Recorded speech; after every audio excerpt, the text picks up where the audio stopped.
नमस्कार मित्रों, मैं डॉक्टर दीपेश यादव। हम प्रेमचंद के गोदान उपन्यास के बारे में चर्चा कर रहे थे। पिछली क्लास में हमने गोदान से संबंधित महत्वपूर्ण तथ्यों की बात की थी।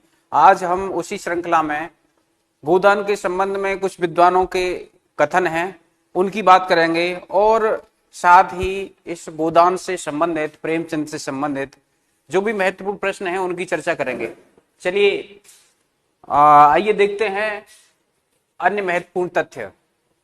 तो देखिए, यहां पर गोदान के संबंध में गोपाल राय का कथन है कि गोदान एक अलोमहर्षक त्रासदी है। गोदान में प्रेमचंद की उपन्यास कला अपने उत्कर्ष पर है। तो अलोमहर्षक त्रासदी कहने वाले डॉक्टर गोपाल राय हैं। प्रेमचंद मूलतः गांधी जी के अनुयायी थे। ये मार्क्सवादी आलोचक हैं शिवदान सिंह चौहान। इन्होंने गांधी जी के अनुयायी के रूप में प्रेमचंद को उद्गार किया है। आगे देखिए, गोदान से पहले और उसके बाद शायद कोई दूसरा ऐसा उपन्यास नहीं मिलता जिसमें परतंत्र भारत के टिपिकल किसान का इतना सजीव चित्रण हुआ हो। ये लक्ष्मी सागर बाशने का कथन है। हालांकि डॉक्टर बच्चन सिंह कहते हैं कि इससे पहले भी एक उपन्यास आया था 1847 में, लिखा गया था सेनापति के द्वारा, 6 बीघा जमीन के नाम से। वह भी किसान जीवन से संबंधित था, जो 1847 की रचना है। लेकिन लक्ष्मी सागर बाशने का कहना है कि गोदान से पहले और उसके बाद शायद कोई दूसरा ऐसा उपन्यास नहीं मिलता इसमें परतंत्र भारत के टिपिकल किसान का इतना सजीव चित्रण हुआ है।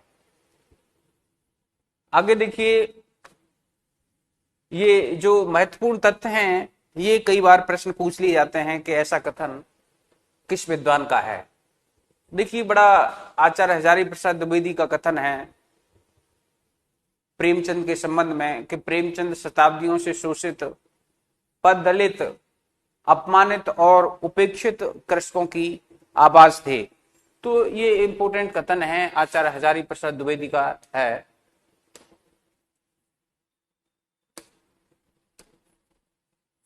कि प्रेमचंद का जो साहित्य है वह शोषित, पददलित, अपमानित, ऐसे मजदूर वर्ग और जो उपेक्षित हैं उनका ये लेखा जोखा प्रस्तुत करता है प्रेमचंद का पूरा साहित्य। और बड़ी अच्छी बात कही है आचार्य हजारी प्रसाद द्विवेदी ने कि अगर आप उत्तर भारत की समस्त जनता के आचार विचार, भाव, भाषा, रहन सहन, आशा, आकांक्षा, सुख दुख को अगर आप परिचित करना चाहते हैं तो प्रेमचंद से अच्छा परिचायक आपको नहीं मिल सकता। ये बहुत ही इंपोर्टेंट कथन है आचार्य हजारी प्रसाद द्विवेदी का। तो आचार्य हजारी प्रसाद द्विवेदी ने प्रेमचंद के बारे में लिखा है कि अगर उत्तर भारत के किसी जो ग्रामीण जीवन है, किसान जीवन है, उसकी क्या आशाएं आकांक्षाएं हैं, सुख दुख क्या है, किस प्रकार की सांस्कृतिक और सामाजिक स्थिति रही है, तो उसके लिए कहीं जाने की आवश्यकता नहीं है, इतिहास पढ़ने की जरूरत नहीं है।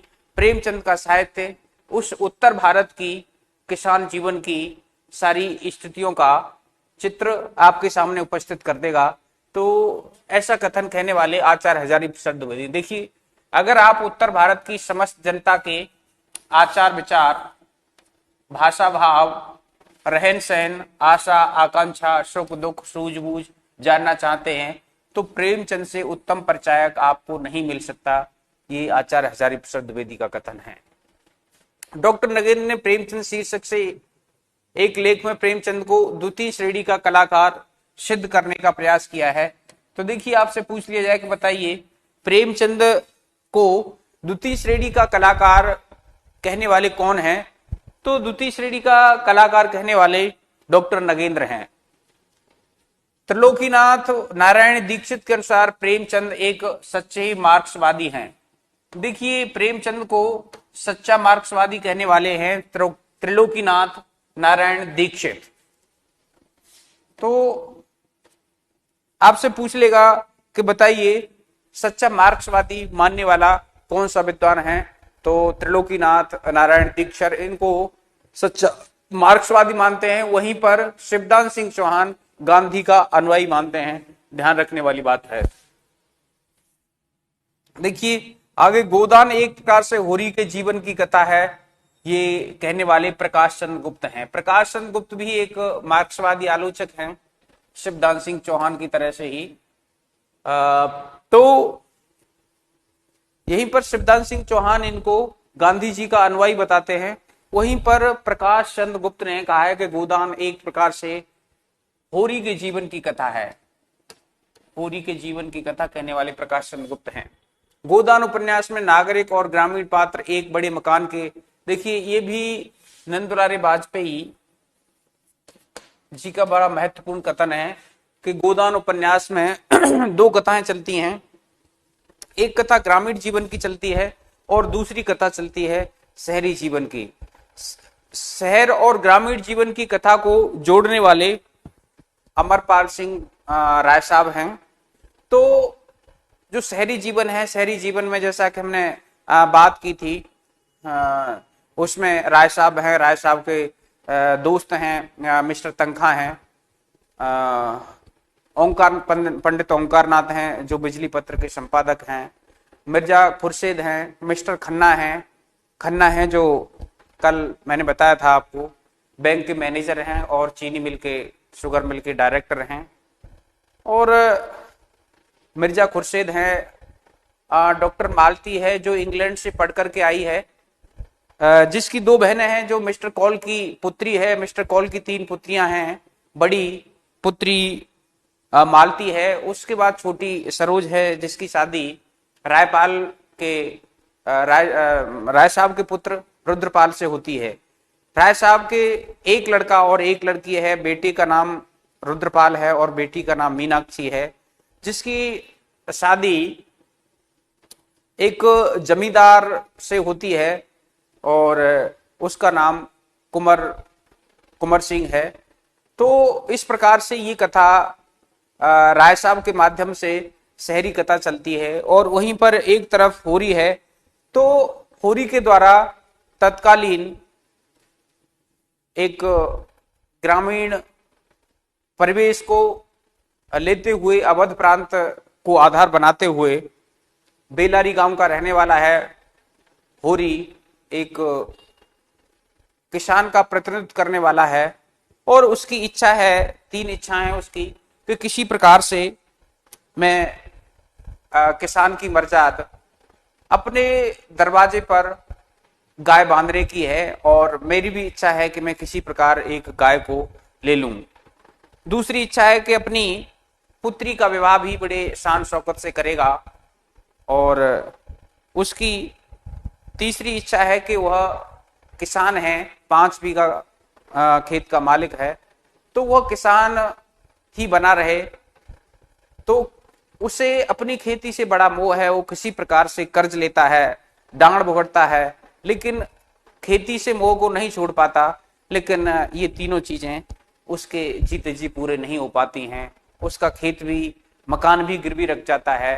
तो यह उस समय के तत्कालीन जो कृषक समाज था, उस समाज की क्या स्थिति थी, किस प्रकार से एक किसान, जमींदार और सरकारी अफसरों के द्वारा किस प्रकार से उसका शोषण किया जाता था, किस प्रकार से पंडित नौकीराम हैं, दाता दीन है, मंगरू शाह, झंगुरी सिंह हैं और सवाइन हैं, जो ब्याज पर पैसे देते हैं, और किसान ब्याज पर एक बार पैसे ले लेता है, लेकिन जिंदगी में वह कभी वह ब्याज उसको इतना हो जाता है कि उसका मूल का मूल बना रहता है और वह पैसे कभी भी चुकता नहीं कर पाता है। तो इस प्रकार से एक कृषक जीवन की विडंबना का चित्रण किया गया है। पात्र परिचय मैंने आपको कल और जो पिछली क्लास हुई थी उसमें ग्रामीण पात्रों की और शहर के पात्रों की हमने चर्चा की थी। आज हम गोदान से संबंधित कुछ विद्वानों के विचार हैं, उन विचारों की बात करते हैं। तो ये भी बड़े महत्वपूर्ण विचार हैं। तो यहां पर आप देखेंगे कि, और यहां से परीक्षा में प्रश्न पूछ लिया जाता है कि बताइए प्रेमचंद को मार्क्सवादी मानने वाले विद्वान कौन हैं? बताइए, प्रेमचंद को किसने गांधी जी का अनुयायी बताया है? बताइए, निम्नलिखित में से ये कथन किसका है कि प्रेमचंद, अगर उत्तर भारत की जनता को आप समझना चाहते हैं, उत्तर भारत की जनता के सुख दुख, रहन सहन, भाव, भाषा आदि से आप परिचित होना चाहते हैं, तो प्रेमचंद से उत्तम परिचायक आपको नहीं मिल सकता, ऐसे कहने वाले हजारी प्रसाद द्विवेदी हैं। तो इनको थोड़ा सा आप ध्यान रखिए, ये प्रश्न बार बार पूछे जाते हैं। तो गोदान एक प्रकार से होरी के जीवन की गाथा है, कहने वाले हैं प्रकाश चंद्र गुप्त, मार्क्सवादी आलोचक हैं। गोदान उपन्यास में नागरिक और ग्रामीण पात्र एक बड़े मकान के दो खंडों में रहने वाले, दो खंडों में रहने वाले दो परिवारों के समान हैं, जिनका दूसरे से जीवन क्रम में बहुत कम संपर्क है, ऐसा कहने वाले हैं नंद दुलारी वाजपेयी, जो सौष्ठववादी आलोचक हैं। गोदान उपन्यास में गांधी और मार्क्स को जैसे प्रेमचंद ने फेंट कर मिला दिया है। अब देखिए यहां पर ये रामस्वरूप चतुर्वेदी, जिनका हिंदी साहित्य और संवेदना का इतिहास पुस्तक बड़ी प्रसिद्ध रही है, तो रामस्वरूप चतुर्वेदी जहां पर हमने देखा, त्रिलोकीनाथ नारायण कहते हैं कि प्रेमचंद मार्क्सवाद के अनुयायी हैं, यानी मार्क्सवाद की तरफ उनका रुझान है। वहीं पर मार्क्सवादी आलोचक हैं शिवदान सिंह चौहान का कहना है कि प्रेमचंद मार्क्सवादी नहीं, गांधी जी के अनुयायी हैं। वहीं पर रामस्वरूप चतुर्वेदी दोनों के बीच की बात करते हैं कि प्रेमचंद गोदान उपन्यास में गांधी और मार्क्स को जैसे प्रेमचंद ने फेंट कर मिला दिया है, ऐसा कहने वाले रामस्वरूप चतुर्वेदी। ये भी बड़ा महत्वपूर्ण कथन है रामस्वरूप चतुर्वेदी का। प्रेमचंद गोदान में गांधी और मार्क्स को जैसे प्रेमचंद ने मिला दिया है, कहने का मतलब मार्क्स शोषक वर्ग है, शोषक वर्ग के प्रति आक्रोश का भाव व्यक्त करता है और शोषित के का पक्षधर है। वह चाहता है कि किसी प्रकार से कोई न छोटा रहे न कोई बड़ा रहे और अधिकार शोषक वर्ग के, मजदूरों के, दलित वर्ग के हाथ में आ जाए, ऐसा मार्क्स का मानना है। वहीं पर गांधी जी का आदर्शवाद भी दिखाई देता है और मार्क्स का यथार्थवाद, दोनों का समन्वय है, तो ऐसा कहने वाले रामस्वरूप चतुर्वेदी हैं। देखिए आगे, होरी यदि प्रेमचंद के जमाने का मिटता हुआ किसान है, तो गोबर नए जमाने का संभावित सर्वहारा। देखिए यहां पर जो इस गोदान पात्र का मुख्य नायक है होरी, किसान है, 5 बीघा खेत का मालिक है, बेलारी गांव का रहने वाला है। तो वह कर्मकांड में, पुनर्जन्म में और भाग्यवाद में आस्था रखने वाला है, धर्म भीरू है। वह चाहता है कि किसी प्रकार मालिकों की मिलते रहें, सेवा हजूरी करते रहें, तो ये जो 5 बीघा खेती है ये हमारी बची रहे और हमारा जीवन सुकून से निकल जाए। तो ऐसा धर्मवीरू है, लेकिन उसका पुत्र गोबर है जो नई युवा पीढ़ी का प्रतीक है, प्रगतिशील चेतना का प्रतीक है। और वह कहता है कि आप रोज रोज इन मालिकों से मिलने क्यों चाहते हो, इनसे मिलने का क्या फायदा है, मेहनत हम करते हैं, डांड लेते हैं, ये ऊपर से लगान लगाते हैं और पैसे देते हैं, उसका पाई पाई ब्याज लेते हैं, दूना चौगुना, तो फिर इन लोगों की आप अच्छी हजूरी क्यों करते हो। तो इस प्रकार से जो गोबर है पुत्र, वह प्रगतिशील चेतना का प्रतीक है, आधुनिक नवयुवकों का प्रतीक है। तो ऐसी बात कहने वाले विश्वनाथ त्रिपाठी हैं कि होरी यदि प्रेमचंद के जमाने का मिटता हुआ किसान है, मिटता हुआ किसान है, तो गोबर नए जमाने का संभावित सर्वहारा है। देखिए गोबर और होरी की बात करने वाले विश्वनाथ त्रिपाठी हैं कि प्रेमचंद ने आदर्शोन्मुख यथार्थवाद को जन्म देने वाले प्रेमचंद थे। वो कहते थे कि कोई भी साहित्य है, कथा साहित्य है, चाहे वो उपन्यास है, चाहे कहानी है, वह न तो आदर्शवादी अच्छा है और न पूरी तरह से यथार्थवादी। उनका कहना था कि वही कृति अच्छी है जिसमें आदर्श और यथार्थ का समन्वय हो, और उसे उन्होंने नाम दिया था आदर्शोन्मुख यथार्थवाद। तो हालांकि ये प्रेमचंद का गोदान उपन्यास है, यह यथार्थवादी उपन्यास ऐसे विद्वान मानते हैं। तो इसमें विश्वनाथ त्रिपाठी कहते हैं कि होरी यदि प्रेमचंद के जमाने का मिटता हुआ किसान है, तो प्रेमचंद ने अपने समय में जिस प्रकार किसान की जो स्थिति थी उस अनुभूत सत्य को उन्होंने देखा और खुद भोगा था, तो उसको उन्होंने अपने गोदान उपन्यास में चित्रित किया है। और गोबर नई जमाने का संभावित सर्वहारा है, और जिस प्रकार से एक गरीब व्यक्ति है जिसके पास में कुछ नहीं है, वो मेहनत मजदूरी करके किस प्रकार से अपने परिवार का पालन पोषण करता है, उसे उसके पुत्र गोबर के माध्यम से लेखक ने बताने का प्रयास किया है। वह अपने गांव बेलारी को छोड़कर लखनऊ चला जाता है, और लखनऊ में किस प्रकार वह मिर्जा खुर्शीद के यहाँ या फिर मालती के यहाँ पर नौकरी करता है, और अपने बच्चे ठीक है वो अच्छा कर लेता है, गांव के तुलना में वो अच्छा पैसा कमा भी लेता है, लेकिन किस प्रकार से जो नया सर्वहारा वर्ग है उसका सीधा सा प्रतिबिंब हम गोबर में देख सकते हैं, ऐसा कहने वाले विश्वनाथ त्रिपाठी हैं। प्रेमचंद युग निर्माता साहित्यकार से ऐसा कहने वाले रामविलास शर्मा है। रामविलास शर्मा भी बहुत बड़े मार्क्सवादी आलोचक हैं। इन्होंने प्रेमचंद को इन्होंने जिस प्रकार से कवियों में निराला को और आलोचना के क्षेत्र में रामचंद्र शुक्ल को और कथा क्षेत्र में प्रेमचंद को, इन्होंने तीन लोगों को बड़ा ऊंचा साहित्यकार माना है। तो अगर पूछा जाए कि आपसे बताइए कि डॉक्टर रामविलास शर्मा के अनुसार सबसे बड़ा आलोचक कौन है, तो रामचंद्र शुक्ल हैं। सबसे बड़ा कथाकार प्रेमचंद हैं, और सबसे बड़ा कवि वो सूर्यकांत त्रिपाठी निराला को मानते हैं। और निराला की साहित्य साधना नाम से उन्होंने सूर्यकांत त्रिपाठी निराला की जीवनी भी लिखी है। तो प्रेमचंद युग के निर्माता साहित्यकार थे कहने वाले डॉक्टर रामविलास शर्मा हैं। प्रेमचंद दुखी हिंदुस्तान के गरीबों के लेखक थे, उनका लेखन तमाम पीड़ितों का मानसिक संबल था, रामविलास शर्मा कहने वाले हैं। प्रेमचंद की आवाज भारत की अजय जनता की आवाज थी।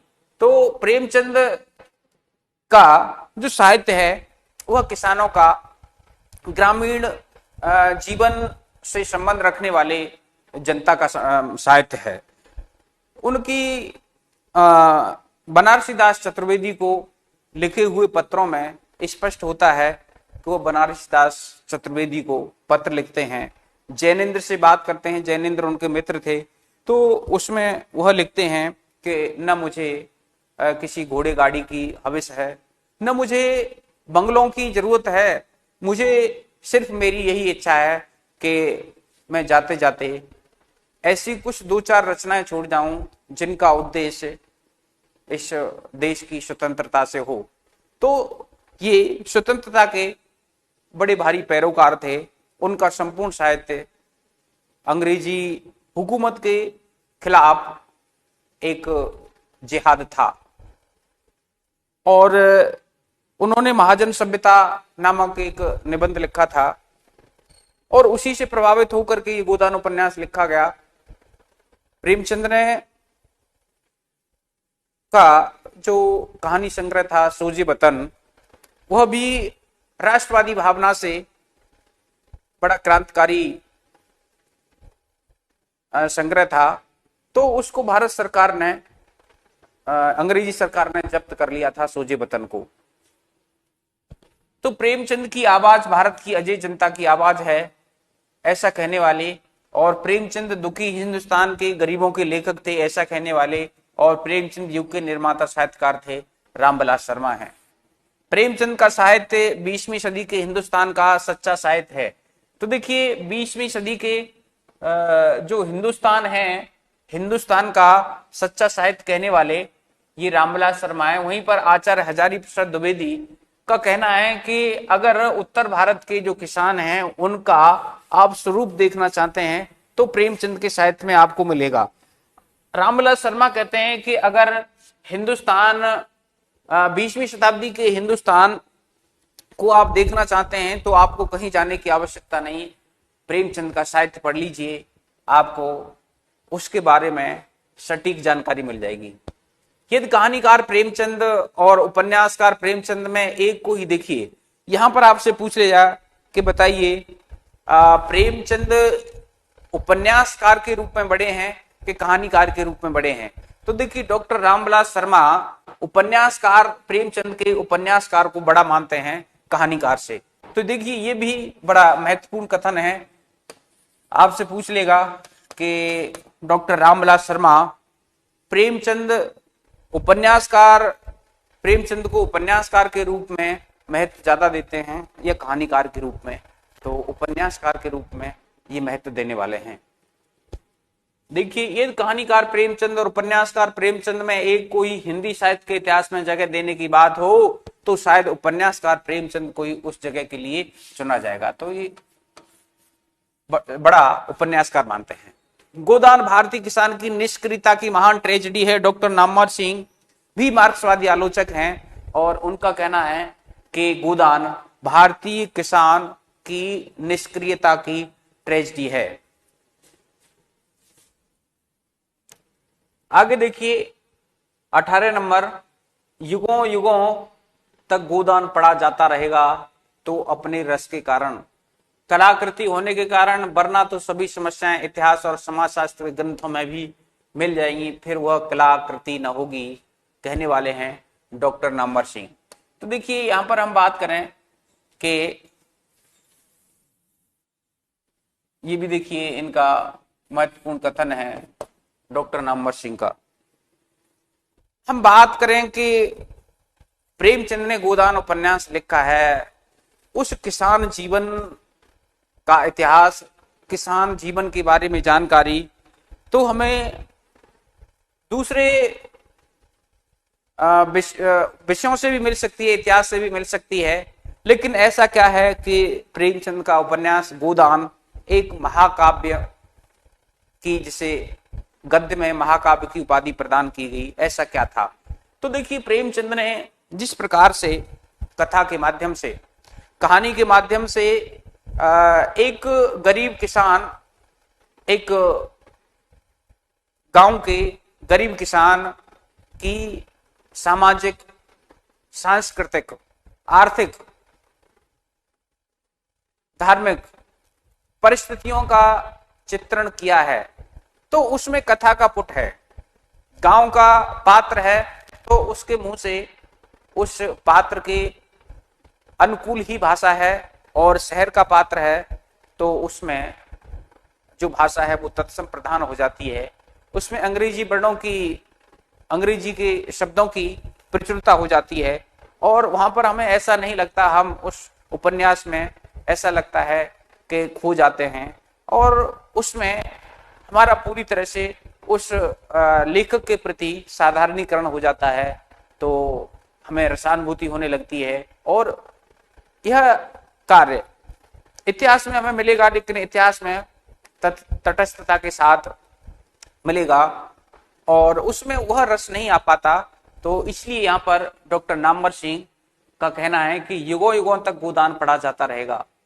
किसके कारण? तो अपने रस के कारण, कलाकृति होने के कारण, वरना तो सभी समस्याएं इतिहास और समाजशास्त्र के ग्रंथों में मिल जाएंगी, फिर वह कलाकृति न होती। तो ये देखिए कला के अंदर, कला का संबंध हृदय पक्ष से होता है, और हृदय को आकर्षित करने की जो कला, जो ताकत कला के अंदर है, वह इतिहास और समाजशास्त्र के अंदर नहीं है। गोदान का ड्रामा और आयरनी प्रेमचंद की यथार्थवादी कला का ऊंचा शिखर है, ऐसा कहने वाले डॉक्टर नामवर सिंह हैं। गोदान की मूल समस्या ऋण की समस्या, देखिए महत्वपूर्ण कथन है, गोदान की जो समस्या है वह मूल समस्या ऋण की समस्या है, ये कहने वाले डॉक्टर रामविलास शर्मा हैं। देखिए इसमें किसान जीवन की समस्या है, लेकिन किसान किस प्रकार से कर्ज लेने के लिए ऋण लेने के लिए विवश होता है। और एक बार कर्ज हुआ मेहमान है, प्रेमचंद कहते भी हैं कर्ज हुआ मेहमान है जो एक बार आने के बाद जाकर नाम नहीं लेता है। तो ये बात सही है। आमदनी है नहीं, खेत से जब फसल पैदा होती है तब आती है, और उसमें भी जो महाजन हैं, सेठ साहूकार हैं, जो जमींदार हैं, राय साहब जैसे जमींदार हैं, जंगूरी सिंह जैसे ब्याज पर पैसा देने वाले हैं, पटेश्वरी जैसे लगान लगाने वाले हैं, और गंडा सिंह जैसे पुलिस के दरोगा हैं जो भ्रष्ट हैं, तो उनसे किसान कहां बच करके जा पाता है। और विडंबना यह है कि वो किसान अपने खेत को बचाने का भरसक प्रयत्न करता है, लेकिन अपने खेत को नहीं बचा पाता है। वह अपने दरवाजे पर एक गाय बांधने की तमन्ना लेता है, लेकिन वह उसके जीते जी पूरी नहीं कर पाता है। उसके यहां से बैल चले जाते हैं, उसका मकान है, मकान गिरवी रख जाता है, और असमय में ही वह बूढ़ा दिखाई देने लगता है। तो ऐसी स्थिति हमारे भारतीय समाज के किसान की है। तो डॉक्टर रामविलास शर्मा इसे ऋण की समस्या के रूप में लेते हैं। गोदान भारतीय जीवन का विराट चित्र है, नलिन बिलोचन शर्मा कहते हैं। गोदान भारतीय जीवन का विराट चित्र है। गोदान भारतीय ग्रामीण एवं कृषि संस्कृति का महाकाव्य है, ऐसा कहने वाले डॉक्टर गोपाल राय हैं। गोदान का उद्देश्य कृषि संस्कृति के ह्रास की यथार्थ कहानी है।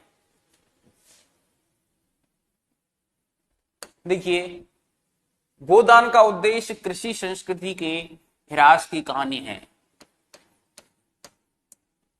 यथार्थ कहानी है कमल किशोर गोयन का, जो प्रेमचंद साहित्य के विद्वान माने जाते हैं, कमल किशोर गोयन का। गोदान कृषि संस्कृति का शोक गीत होकर करुण महाकाव्य है, तो गोदान को करुण महाकाव्य कहने वाले नलिन बिलोचन शर्मा हैं। गोदान महाकाव्यात्मक उपन्यास है। दुनिया में केवल 2 ही महाकाव्यात्मक उपन्यास हैं, एक टॉलस्टॉय का युद्ध और शांति, और दूसरा प्रेमचंद का गोदान। डॉक्टर बच्चन सिंह कहते हैं इस बात को। गोदान एपिक नोवेल नहीं है, क्योंकि वह राष्ट्रीय प्रतिनिधि उपन्यास की उन शर्तों को पूरा नहीं करता जो टॉलस्टॉय का वार एंड पीस उपन्यास करता है। तो देखिए, नंद दुलारे वाजपेयी और प्रेमचंद का, ये नंद दुलारे वाजपेयी प्रेमचंद के समय के ही आलोचक थे। नंद दुलारे वाजपेयी और प्रेमचंद में एक दूसरे के प्रति बहस भी चली थी। तो नंद दुलारे वाजपेयी ने कई जगह पर प्रेमचंद की आलोचना की है। तो जहां पर डॉक्टर बच्चन सिंह कहते हैं कि गोदान महाकाव्यात्मक उपन्यास है, दुनिया में केवल 2 ही महाकाव्यात्मक उपन्यास बताते हैं डॉक्टर बच्चन सिंह। पहला टॉलस्टॉय का वार एंड पीस, और दूसरा भारत में प्रेमचंद का गोदान। लेकिन डॉक्टर आचार्य नंद दुलारे वाजपेयी प्रेमचंद के गोदान उपन्यास को महाकाव्यात्मक उपन्यास कहने से परहेज करते हैं। वह कहते हैं, और ये एकमात्र ज्यादातर आलोचकों का मत है कि गोदान महाकाव्यात्मक उपन्यास है। लेकिन नंद दुलारे वाजपेयी ऐसे आलोचक हैं जो प्रेमचंद के गोदान उपन्यास को महाकाव्यात्मक उपन्यास मानने से मना करते हैं। तो आपसे पूछ लिया जाए कि ऐसे आलोचक कौन हैं जो प्रेमचंद के उपन्यास को महाकाव्यात्मक उपन्यास नहीं मानते हैं, तो नंद दुलारे वाजपेयी हैं। और नंद दुलारी वाजपेयी का भी हमने एक कथन पढ़ा था कि नंद दुलारी वाजपेयी ये भी कहते हैं कि गोदान की जो कथा है वह ऐसे दो परिवारों की कथा है, यानी एक शहर है परिवार और दूसरा परिवार गांव है, जो एक परिवार का आदमी दूसरे परिवार में नहीं जाता है। तो इस प्रकार से वे इसकी आलोचना करते हुए प्रतीत होते हैं। लेकिन यहां पर ये नंदलाल वाजपेयी कहते हैं कि गोदान एपिक यानी महाकाव्यात्मक उपन्यास नहीं है, क्योंकि वह राष्ट्रीय प्रतिनिधि उपन्यास की उन शर्तों को पूरा नहीं करता जो टॉलस्टॉय का वार एंड पीस उपन्यास करता है। देखिए यहां पर नोट करके लिखा भी है, वाजपेयी जी को छोड़कर लगभग सभी विद्वान गोदान को महाकाव्यात्मक उपन्यास की संज्ञा देते हैं। गोदान प्रेमचंद की सर्वोत्तम कृति है, यह एक महाकाव्य है, हंसराज रहबर कहते हैं। गोदान एक व्यंग्य प्रधान रचना है, इंद्रनाथ मदान कहते हैं। देखिए इंद्रनाथ मदान का कहना है कि गोदान में होरी के माध्यम से एक व्यंग्य किया गया है कि किस प्रकार से किसान की स्थिति बदतर हो जाती है, और यहीं पर वर्ग संघर्ष की गाथा कहने वाले इंद्रनाथ मदान है। गोदान नए युग का शंखनाद है, शंखनाद कहने वाले राम रतन भटनागर हैं। गोदान दाम्पत्य, गोदान में जागरण की भैरवी का स्वर ऊंचा है, तो ऐसा कहने वाले राजेश्वर गुरु हैं। गोदान दाम्पत्य जीवन का शोक गीत अलोम हर्षक त्रासदी है, डॉक्टर गोपाल राय कहते हैं अलोम हर्षक त्रासदी महत्वपूर्ण कथन है, ध्यान रखना। और शरद चंद्र ने प्रेमचंद को उपन्यास सम्राट कहा है, तो आपसे पूछ लिया जाएगा, बताइए प्रेमचंद को उपन्यास सम्राट की संज्ञा किसने दी है? 4 विकल्प दे देगा। तो उपन्यास सम्राट कहने वाले ये शरद चंद्र चट्टोपाध्याय हैं। शरद चंद्र चट्टोपाध्याय की जीवनी विष्णु प्रभाकर ने आवारा मसीहा के नाम से लिखी थी। इलाचंद जोशी ने प्रेमचंद को मनोविज्ञान का कच्चा खिलाड़ी माना है। देखिए मनोविज्ञान का इलाचंद जोशी भी एक मनोवैज्ञानिक साहित्यकार हैं, और ये प्रेमचंद को मनोविज्ञान का कच्चा खिलाड़ी कहते हैं इलाचंद जोशी। इलाचंद्र जोशी। गोदान यदि में लिखता के रचनाकार जैनेन्द्र हैं। देखिए ये महत्वपूर्ण है, आपसे पूछ लेगा यदि मैं गोदान लिखता के रचनाकार कौन है, तो ये प्रेमचंद के मित्र थे जैनेन्द्र। जैनेन्द्र ने परख, सुनीता, त्यागपत्र जैसे उपन्यास लिखे हैं, और साथ ही जाह्नवी पत्नी जैसी कहानियां भी इनकी चर्चित रही हैं। डॉक्टर रामविलास शर्मा ने प्रेमचंद को कबीर के बाद दूसरा सबसे बड़ा व्यंग्यकार कहा है। तो देखिए आपसे पूछ लिया जाएगा, बताइए कबीर के बाद दूसरा सबसे बड़ा व्यंग्यकार कहने वाले प्रेमचंद को कौन है? तो मार्क्सवादी आलोचक डॉक्टर रामविलास शर्मा है। आदर्शोन्मुख यथार्थवाद के प्रवर्तन का श्रेय मुंशी प्रेमचंद को है, जैसा कि अभी मैंने बताया था। प्रेमचंद का कुछ विचार नाम की एक निबंध की पुस्तक है, जिसमें प्रेमचंद ने कहा है कि यथार्थ हमारी आंखें खोल देता है, तो आदर्श हमें किसी ऐसे मनोरम स्थान पर पहुंचा देता है। हालांकि किसी देवता की कल्पना करना मुश्किल नहीं है, लेकिन उसमें प्राण प्रतिष्ठा करना बड़ा मुश्किल है। अतः वही उपन्यास उच्च कोटि के माने जाते हैं जिसमें यथार्थ और आदर्श का सम्मिश्रण हो। तो ये आदर्श, और उसको इन्होंने मुंशी प्रेमचंद ने आदर्शोन्मुख यथार्थवाद की संज्ञा दी है। तो आपसे पूछ लेगा कि बताइए आदर्शोन्मुख यथार्थवाद के जनक कौन हैं? तो आदर्शवाद, आदर्शोन्मुख यथार्थवाद के जनक प्रवर्तन का श्रेय मुंशी प्रेमचंद को है।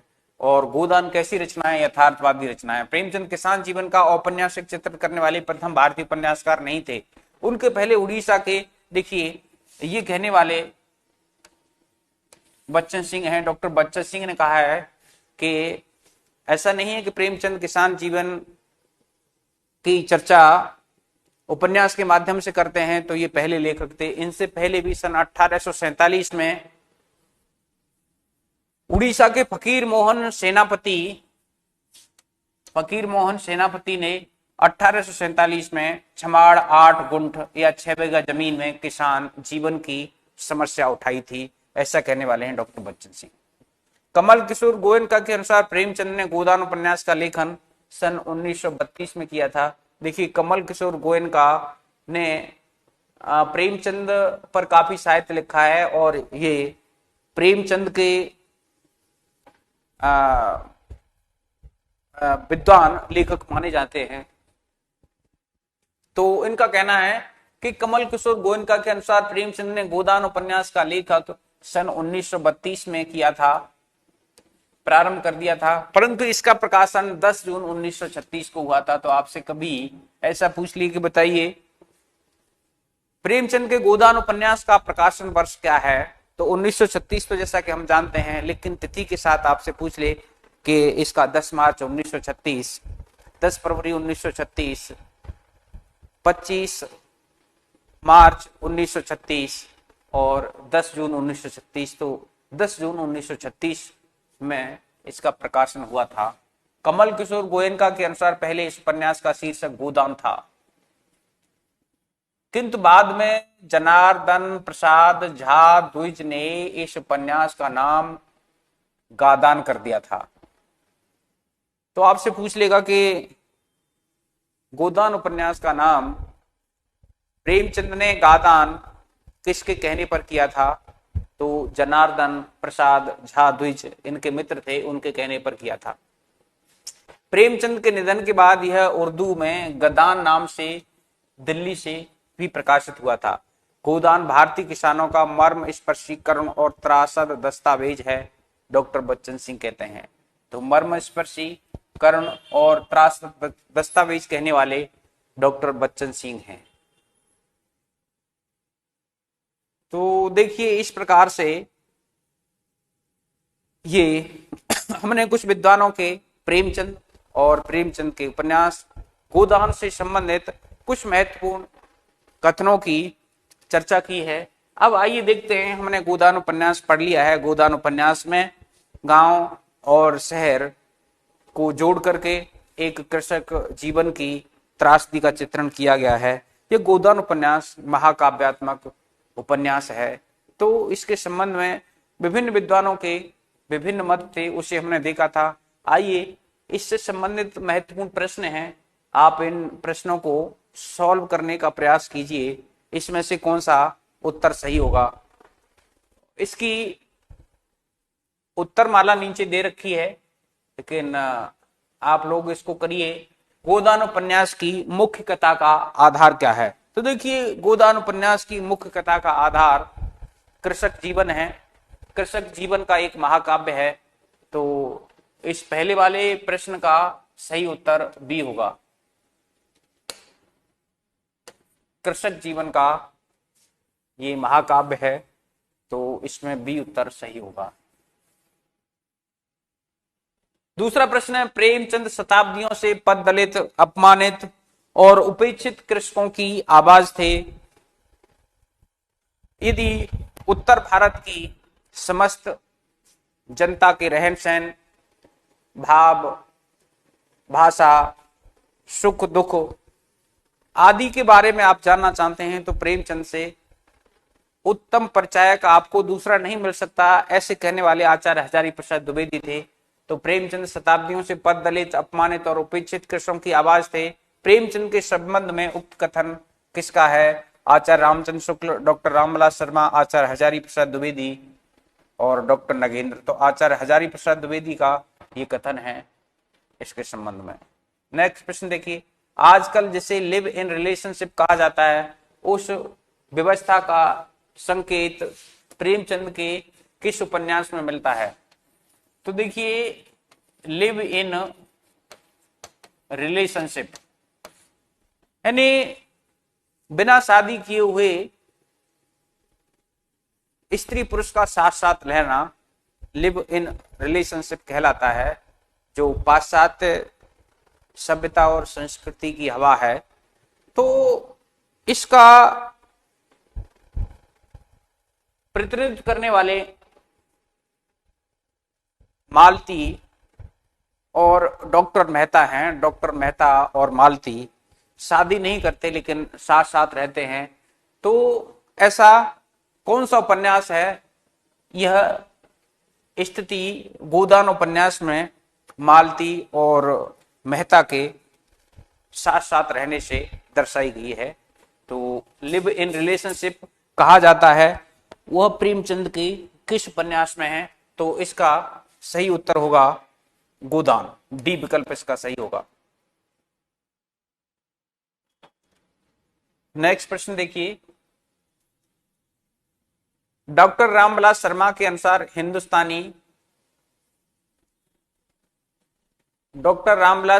अनुसार हिंदुस्तानी किसानों के जीवन की बेहतरी है। देखिए, प्रेमचंद के 3 उपन्यास हैं। जैसे मैंने जब आपको पढ़ाया था तो उस समय प्रेमचंद के हमने 13-14 उपन्यास थे, उनकी चर्चा की थी। सबसे पहला उपन्यास था इनका देवस्थान रहस्य, जो असरारे महाआबिद का हिंदी रूपांतर था। उसका प्रकाशन वर्ष 1905 था और इन्होंने अंत में उपन्यास लिखा था गोदान, जिसका प्रकाशन वर्ष कमल किशोर गोयनका के अनुसार 10 जून 1936 है। यह प्रेमचंद का अंतिम पूर्ण उपन्यास है गोदान। इसके बाद भी प्रेमचंद एक उपन्यास लिख रहे थे मंगलसूत्र शीर्षक से। वह उपन्यास बाद में पूरा नहीं हुआ था, लेकिन 1948 में वो उपन्यास प्रकाशित हुआ था। तो इसमें मैंने आपको बताया था कि प्रेमचंद के कृषक जीवन से जुड़े हुए 3 उपन्यास हैं। सबसे पहला उपन्यास है प्रेमाश्रम, उसके बाद इन्होंने कर्म भूमि लिखा था और फिर बाद में अंत में गोदान उपन्यास इन्होंने लिखा। तो आपसे पूछ लिया जाए कि बताइए गोदान की पूर्व पीठ का कौन सा उपन्यास कहलाता है? तो गोदान की पूर्व पीठिका के रूप में हम प्रेमाश्रम को मानते हैं। आपसे पूछ ले कि गोदान की पूर्व पीठिका के रूप में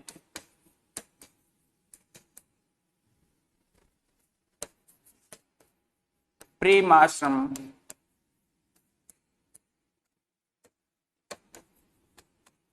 उपन्यास को माना जाता है।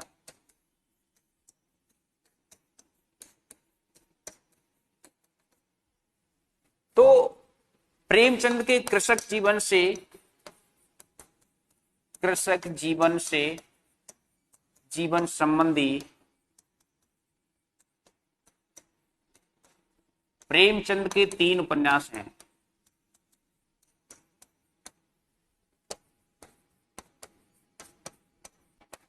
पहला है प्रेमाश्रम,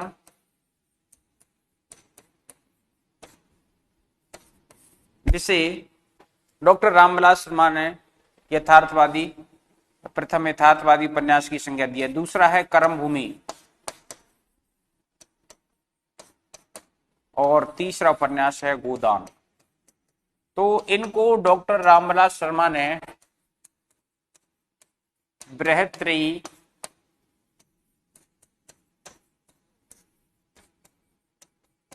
घोषित किया है। किसान जीवन की बृहत्त्रयी, इन 3 उपन्यासों को डॉक्टर रामविलास शर्मा ने घोषित किया है। देखिए आगे वाला प्रश्न देखें। डॉक्टर रामविलास शर्मा के अनुसार हिंदुस्तान किसानों की जीवन की बेहतरी कौन सा है? तो इसमें प्रेम आश्रम, कर्म भूमि और गोदान, ये इसका विकल्प डी सही होगा। मैं जिस आधार पर जीवन का भवन खड़ा करना चाहता हूं वह अस्थिर है, किसका कथन है? तो देखिए ये डॉक्टर मेहता है। डॉक्टर मेहता प्रेमचंद के विचारों के वाहक हैं और प्रेमचंद जो कहना चाहते थे वह इन्होंने मेहता के माध्यम से व्यक्त किया है। तो मैं जिस आधार पर जीवन का भवन खड़ा करना चाहता हूं वह अस्थिर है, ऐसा कहने वाले डॉक्टर मेहता थे। मालती के संबंध में यह कथन किसका है कि मालती बाहर से तितली और भीतर से मधुमक्खी है, ऐसा कहने वाले प्रेमचंद हैं। प्रेमचंद ने मालती को, जो इंग्लैंड से डॉक्टरी करके आई है, जो नवयुग की रमणियों का प्रतीक है, उसके लिए बाहर से तितली और मधुमक्खी की संज्ञा दी है प्रेमचंद ने। विकल्प सी सही होगा इसका।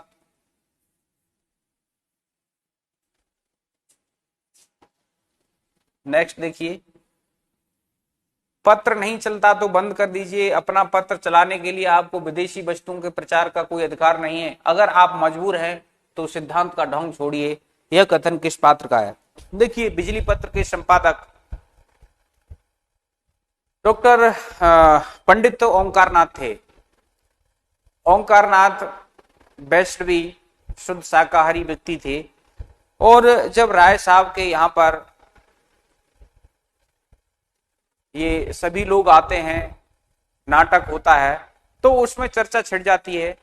तो उसी समय मालती डॉक्टर ओंकारनाथ को शराब भी पिलाती है और उनसे कुछ रुपए भी ऐंठ लेती है। उसी समय पर चर्चा छिड़ी हुई है, ओंकारनाथ अपने पत्र की काफी बड़ाई कर रहे हैं। उसी समय ये मालती कहने से नहीं चूकती। मालती कहती है कि आप राष्ट्रवादी बनते हैं और विदेशी कंपनियों का प्रचार करते हैं, तो इससे तो हमारे देश के जनता का जो पैसा है वो विदेश में जाता है, तो आपसे तो बढ़ करके कोई भी राष्ट्रद्रोही हो नहीं सकता। तो उस समय ये कथन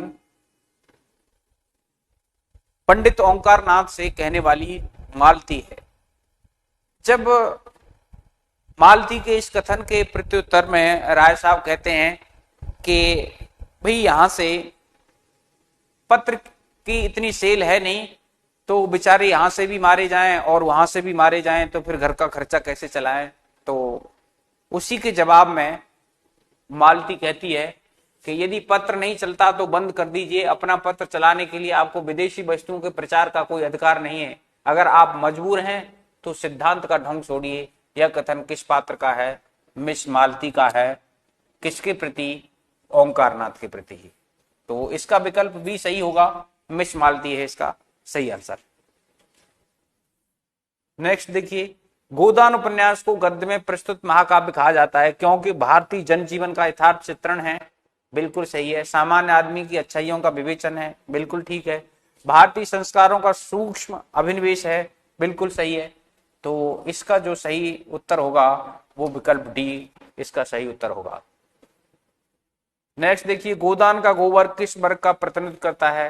तो देखिए मैंने बताया था ये 16 वर्ष का जवान है, होरी के 3 बच्चे हैं, 16 वर्ष का गोबर है, 12 वर्ष की छोटी पुत्री सोना है और 8 वर्ष की सबसे छोटी पुत्री रूपा है। तो एक बार आरपीएससी में पूछा गया था कि गोदान के गोबर की उम्र कितनी बताई गई है, तो 16 वर्ष बताई गई है। तो ध्यान रखिए 16 वर्ष और 4 वर्ष कम करेंगे तो सोना की उम्र 8 वर्ष निकल आएगी, 12 वर्ष निकल आएगी और 12 में से 4 करेंगे तो छोटी पुत्री रूपा की आयु यानी 8 वर्ष निकल आएगी। तो 16, 12 और 8 वर्ष के तीनों बच्चे हैं गोदान का गोबर किस वर्ग का प्रतिनिधित्व करता है? तो ये प्रगतिशील चेतना का प्रतीक है। सामंतशाही को चुपचाप सहन करने वाला वर्ग नहीं। रूढ़ विरोधी नई पीढ़ी के किसान युवक का बिल्कुल रूढ़ियों का विरोध करता है। ये अपने दादा होरी से कहता है कि आप क्यों रोज रोज मालिकों से मिलने के लिए जाते हो, आपको क्या दे देते हैं, मेहनत हम करते हैं और किसी प्रकार की रियायत नहीं करते, तो आप क्यों जाते हैं। तो इस प्रकार से ये नव युग की नई पीढ़ी का प्रतीक है। किस आलोचक ने गोदान की तुलना एक ऐसे मकान से की है जिसके दो अलग अलग खंडों में दो परिवारों के रूप में गांव तथा शहर रहते हों और जो कभी एक दूसरे से मिल लेते हों? कहने वाले आचार्य नंद दुलारे वाजपेयी हैं। ये आलोचना की है नंद दुलारे वाजपेयी ने। नेक्स्ट देखिए, गोदान का कौन सा पात्र प्रेमचंद के प्रगतिशील विचारों का वाहक माना जाता है? प्रोफेसर मेहता है, जो दर्शन शास्त्र के अध्यापक हैं। ये प्रेमचंद के विचारों के वाहक माने जाते हैं। यह इसी मिलते जुलते रहने का प्रसाद है कि अब तक जान बची हुई है, कहीं पता न लगता कि किधर गए। गांव में किस पर बेदखली नहीं आई, किस पर कुड़की नहीं आई। जब दूसरों के पांव तले अपनी गर्दन दबी हुई तो उन पांव को सहलाने में ही कुशल है। देखिए, ये बड़ा महत्वपूर्ण कथन है, होरी का कथन है।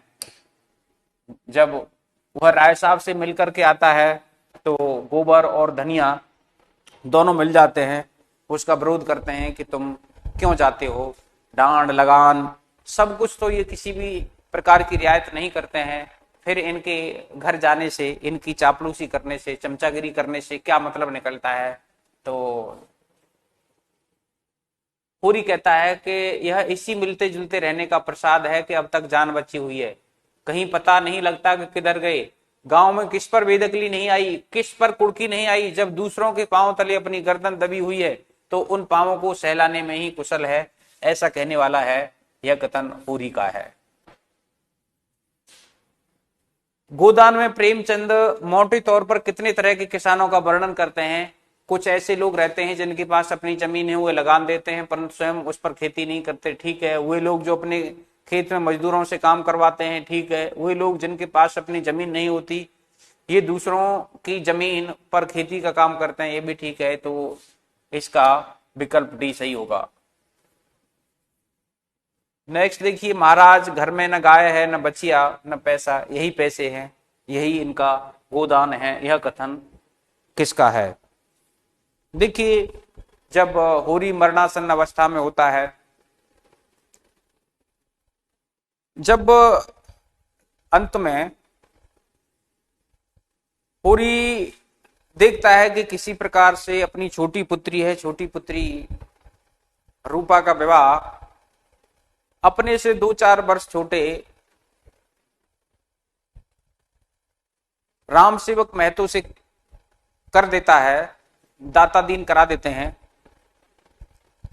उनसे 200 रुपए उधार भी ले लेता है, लेकिन किसान कितना भी गरीब है लेकिन उसका आत्मसम्मान होता है। वह उस समय मजबूरी में ले जरूर लेता है कि उसका घर गिरवी रखा हुआ है और परिस्थितियां बद से बदतर हैं, लेकिन वो सोचता है कि किसी प्रकार से ये राम सेवक महतो के अपने जो दामाद हैं, मेहमान हैं, मैं इनके पैसे चुका दूंगा।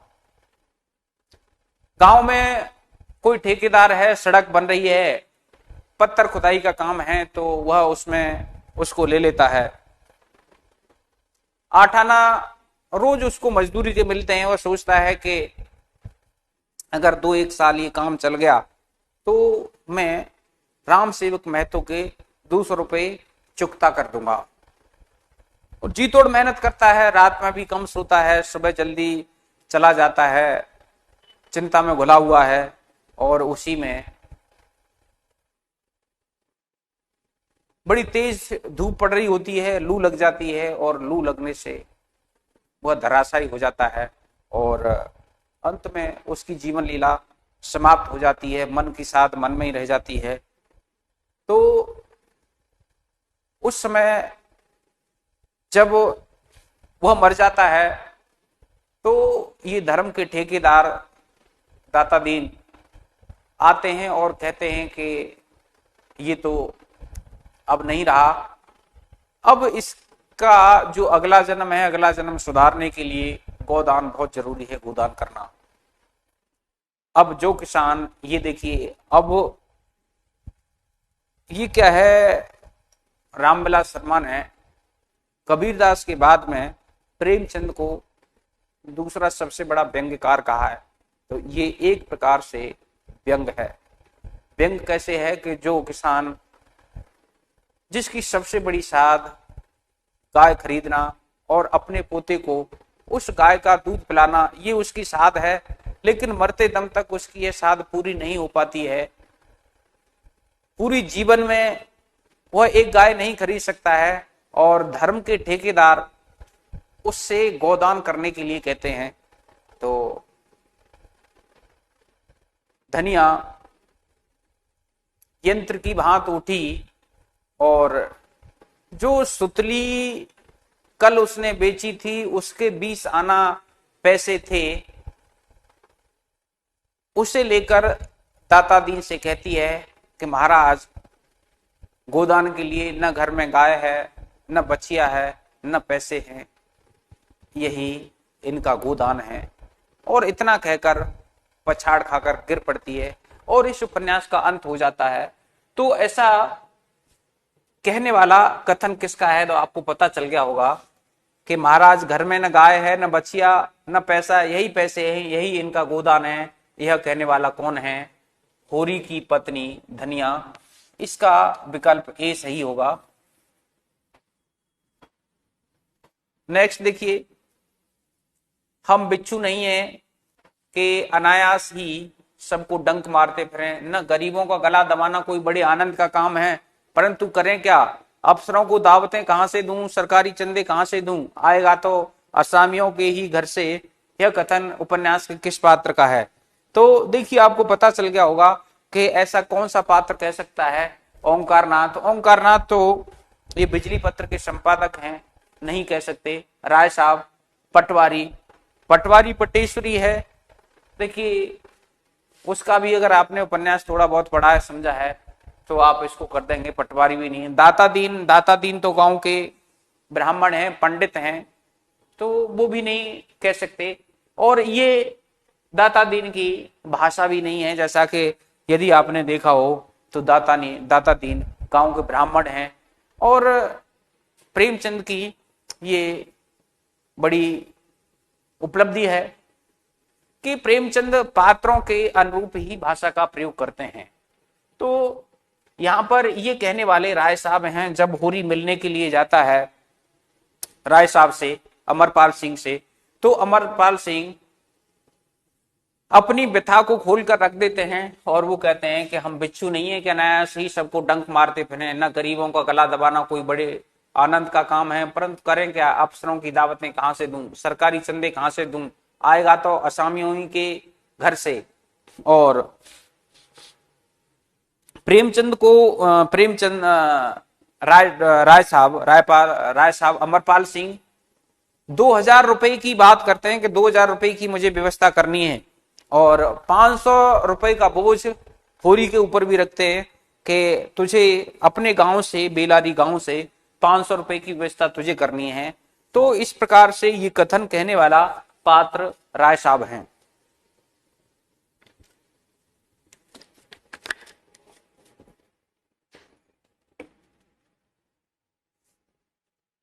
तो इसका सही आंसर होगा बी, विकल्प राय साहब। नेक्स्ट देखिए, यद्यपि अपने विवाहित जीवन के इन बीच नहीं, देखिए 20 वर्ष हैं, इन 20 वर्षों में 20 वर्षों में उसे अच्छी तरह अनुभव हो गया था कि चाहे कितनी ही कतर बौंत करो, कितना ही पेट तन काटो, चाहे एक एक कौड़ी को दांत से पकड़ो, मगर लगान बेबाक होना मुश्किल है।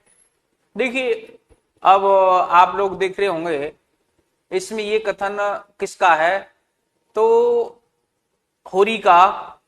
देखिए, होरी का कथन नहीं है ये, धनिया का कथन है। देखिए दाता दीन और माता दीन ये तो ब्राह्मण थे, और दाता दीन का तो कहना था कि जब तक जजमान रहेंगे तब तक हमारे मुंह का निवाला कोई नहीं छीन सकता, सब कुछ चला जाए, लेकिन ब्राह्मण रहेंगे और उनके जजमान रहेंगे तो ब्राह्मणों के जीवन यापन में कोई भी कष्ट होने वाला नहीं है। तो ये कहने वाली धनिया है, विकल्प भी सही होगा। नेक्स्ट देखिए, मैं अदालत में तुमसे गंगाजली उठवाकर रुपए दूंगा, इसी गांव में 100 शहादतें दिलाकर साबित कर दूंगा कि तुम रसीद नहीं देते। सीधे सीधे किसान हैं, कुछ बोलते नहीं तो तुमने समझ लिया फिर सब काट के उल्लू हैं। उपन्यास के किस पात्र का कथन है? देखिए ऐसा होरी है, अनपढ़ है, होरी जैसे अनपढ़ किसान हैं जिस पर पैसा देते हैं और उसका 2 गुना 3 गुना ले लेते हैं, लेकिन मूल ज्यों का त्यों बना रहता है। ये होरी भोला से भी, जब होरी और भोला की बात होती है तो होरी का कथन भी है कि कितना भी करें हम 2 गुना 3 गुना इनको दे देते हैं, लेकिन फिर भी वो जो मूल है, मूल ज्यों का त्यों बना रहता है। तो गोबर है, गोबर आता है, और गोबर जो गांव के पैसा देने वाले जो सेठ लोग हैं तो उनसे कहता है कि मैं अदालत में तुमसे गंगाजली उठवाकर रुपए दूंगा, इसी गांव में 100 शहादतें दिलाकर साबित कर दूंगा कि तुम रसीद नहीं देते। सीधे सीधे किसान हैं, कुछ बोलते नहीं तो तुमने समझ लिया कि सब काट के उल्लू हैं। तो पहले रसीद नहीं दी जाती थी और अपने हिसाब से वह ब्याज पे ब्याज चलाते रहते थे और किसान को पता नहीं चल पाता था कि कितना ब्याज हो गया, कितना पैसा हो गया। अपनी मन मर्जी के अनुसार वह बिल बना करके दे देते थे और फिर वह किसान उनको देने के लिए मजबूर होता था। तो ऐसा कथन कहने वाला ये गोबर है, तो विकल्प सी सही होगा इसका। नेक्स्ट देखिए, जमींदारी मिट जाए, बंक घर टूट जाए, लेकिन जजमानी अंत तक बनी रहेगी। देखिए ये कहने वाले हैं दाता दीन, पंडित दाता दीन, जो गांव के ब्राह्मण हैं, 70 वर्ष के हैं। जमींदारी मिट जाए, बंक घर टूट जाए, लेकिन जजमानी अंत तक बनी रहेगी। जब तक हिंदू जाति रहेगी तब तक ब्राह्मण भी रहेंगे और जजमानी भी रहेगी। सालग में मजे से घर बैठे 100-200 फटकार लेते हैं, कभी भाग लड़ गया तो 400-500 मार लिया। यह कथन किसका है? गांव के बूढ़े पंडित ब्राह्मण दाता दीन का। विकल्प डी सही होगा इसका। नेक्स्ट देखिए, गोदान का एक ऐसा पात्र है जिसने कहा विवाह को मैं सामाजिक समझौता समझता हूं और उसे तोड़ने का अधिकार न पुरुष को है और न स्त्री को। समझौता करने से पहले आप स्वाधीन हैं और जब समझौता हो गया तो फिर आप पराधीन हैं। उसे न पुरुष तोड़ने का अधिकारी है और न उसे स्त्री तोड़ सकती है। ऐसा कहने वाले ये प्रेमचंद का ही प्रकारांतर से विचार है और प्रेमचंद के विचारों के भाग हैं दर्शन शास्त्र के प्रोफेसर मिस्टर मेहता। तो ये मिस्टर मेहता का कथन है, प्रोफेसर मेहता का। विकल्प ए सही होगा इसका। नेक्स्ट देखिए, मैं इस सिद्धांत का समर्थक हूं कि संसार में छोटे बड़े हमेशा रहेंगे और उन्हें हमेशा रहना चाहिए। इसे मिटाने की चेष्टा करना मानव जाति का सर्वनाश करना है। ऐसा ये प्रेमचंद का खुद का विचार है कि हम समाज में समता नहीं ला सकते। छोटे बड़े रहने का कारण है, बहुत बड़ा कारण है कि मनुष्य जन्म लेता है। हर व्यक्ति की भौतिक संरचना दूसरे से भिन्न होती है।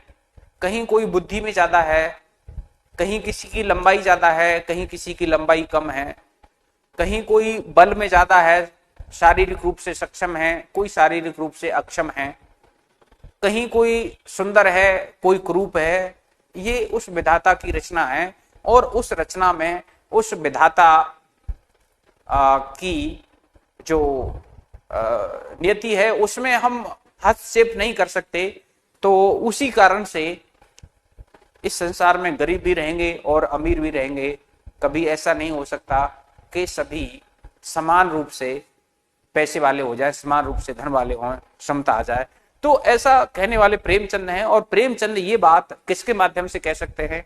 प्रेमचंद के विचारों का वाहक पात्र इसमें दर्शन शास्त्र का प्रोफेसर मिस्टर मेहता है। और ये मेहता के माध्यम से बात की गई है, लेकिन मेहता क्योंकि विकल्प में नहीं है तो हमें क्या करना है, यह कथन किसका है, प्रेमचंद का कथन है। अमृत राय, अमृत राय पुत्र थे शिवरानी देवी, इनकी पत्नी थी प्रेमचंद की, जो बाल विधवा थी। और कमल किशोर गोयन का प्रेमचंद के विद्वान, वो इनके साहित्य के, इन्होंने प्रेमचंद पर काफी साहित्य लिखा है। तो ये प्रेमचंद के साहित्य के ज्ञाता हैं कमल किशोर गोयन का।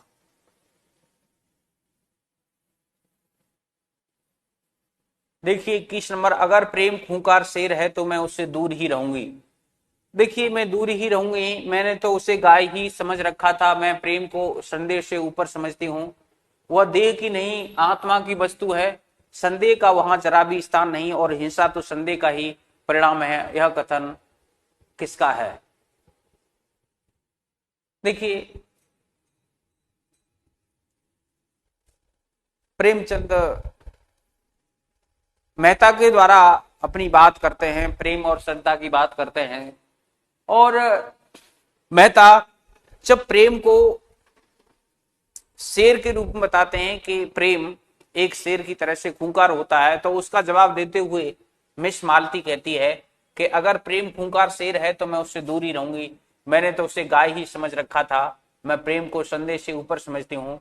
वह देह की नहीं आत्मा की वस्तु है, संदेह का वहां जरा भी स्थान नहीं, और हिंसा तो संदेह का ही परिणाम है। यह कथन मालती का है, विकल्प डी सही होगा इसका।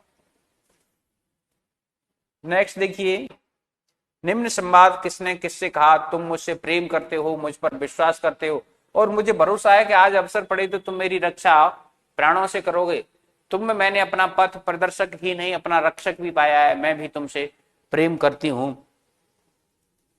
बाद में प्रारंभ में मालती मिस्टर मेहता की तरफ आकर्षित होती है, लेकिन मिस्टर मेहता उसी नारी से शादी करना पसंद करते हैं जो सर्वांग में नारी हो। वो कहते भी हैं कि अगर स्त्री में पुरुष के लक्षण आ जाएं तो वह उल्टा बन जाती है, और अगर पुरुष में स्त्री के लक्षण आ जाएं तो वह देवता बन जाता है। और मैं उसी से शादी करना चाहता हूं जो सर्वांश में स्त्री हो। जिस स्त्री में पुरुष सुलभ गुण हो उसके प्रति मैं आकर्षित नहीं हो सकता। तो उसी की चर्चा में ये कथन है, संवाद है, तुम मुझसे प्रेम करते हो, मुझ पर विश्वास करते हो, और मुझे भरोसा है कि आज अवसर पड़े तो तुम मेरी रक्षा प्राणों से करोगे। तुम में मैंने अपना पथ प्रदर्शक ही नहीं अपना रक्षक भी पाया है। मैं भी तुमसे प्रेम करती हूं। तो हाँ, उस समय मेहता जी अलग अलग रहते हैं, लेकिन अंत में जब वो मालती डॉक्टरी करके जनता की सेवा करती है, गोबर के बच्चे के माताएं निकल आई हैं, फोड़े निकल आए हैं, उसको लेकर के रात रात भर बैठी जागती रहती है, और उसमें माँ का ममत्व की झलक मेहता पा लेते हैं। तो उनका, और रात में वह उठ करके जाती है। मेहता मना करते हैं कि इतनी रात गई कहां जा रही हो, तो लेकिन वो कहती है कि नहीं, किसी मरीज की स्थिति ऐसी है कि मुझे रात में ही जाना पड़ेगा। तो अब मेहता का हृदय परिवर्तन होता है, और मेहता जिस स्त्री से मालती से खिंचे खिंचे रहते थे, दूर रहते थे, आज उसी को अपनी अर्धांगिनी बनाने के लिए वह तैयार हैं। और अब उस मालती के प्रति प्रेम नहीं, उनकी श्रद्धा भाव उमड़ आए हैं। लेकिन अब मालती मना कर देती है कि नहीं, आपसे मैंने जीवन में बहुत कुछ सीखा है, आप मेरे गुरु हो, आप मेरे पथ प्रदर्शक हो। तो उसी में ये मालती कह रही है कि तुम मुझसे प्रेम करते हो, मुझ पर विश्वास करते हो, और मुझे भरोसा है कि आज अवसर पड़े तो तुम मेरी रक्षा प्राणों से करोगे। तुम में मैंने अपना पथ प्रदर्शक ही नहीं अपना रक्षक भी पाया है, मैं भी तुमसे प्रेम करती हूं। ये कथन है मालती का प्रोफेसर मेहता से। विकल्प इसका सी सही होगा। नेक्स्ट देखिए, निम्न संवाद किसने किससे कहा? मैं तो भगवान को साक्षी मानकर कहता हूं, जो मैंने कभी किसी की ओर ताका हो, लाज और डर से घर से भागा जरूर, मगर तेरी तस्वीर एक क्षण के लिए भी मन से न उतरती थी। देखिए, घर से भागा था गोबर। गोबर होरी का पुत्र है, 16 वर्षीय, प्रगतिशील चेतना का प्रतीक है। उधर जब होरी राय साहब से मिलकर के आता है तो रास्ते में एक गांव के पास के पूर्वे का